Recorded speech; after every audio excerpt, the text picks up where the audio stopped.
name is Jordan, and I play guitar. My name is Johan. I play drums and a bunch of other stuff on a little keyboard. So you've been in this band Copán for about 5 years, right? Something like that. And you have one full-length album, is that right? Sort of. We have one full-length album that's public.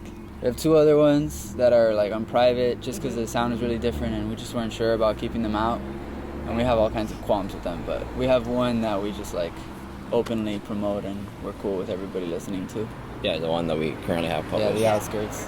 And then we're working on our next full-length right now, but that's a process. Like, we got like 3 or 4 songs, yeah, more or less. Once we get to like about an hour of material or something like that, then we'll stop writing new stuff and continue working on it. Like, we never finish a song or write a song and go, you know, it just needs vocals. Yeah, I don't even know where to begin. Is that why you don't have any lyrics to your songs, or is that just a side effect of not In a having sense, lyrics? I mean, yeah. For one, we can't sing well enough to like the way we play. I mean, we sing, but not well, you know. Yeah, and also because the cool thing about playing instrumental music, whatever amount of context it has behind it, personally, we're not communicating any kind of message to anybody. We're not pushing a philosophy or an ideology in anyone. It's just purely, non-explicit one at least. It's purely an experience, and we want to draw people into that trance space with us, ideally. If nothing else, we have fun doing it. But, you know, we want to...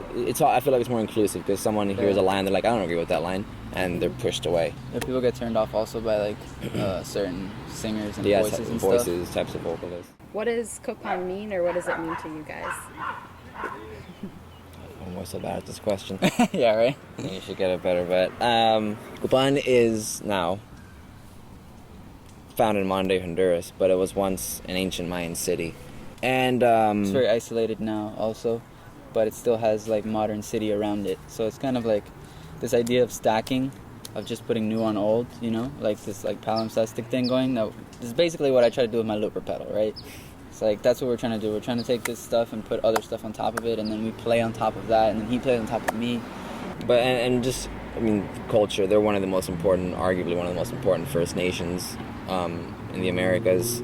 Yeah. Or at least the top 3. And it's just a nice sounding word. It's a cool looking word. Yeah, sonically it's important. Yeah, it's just...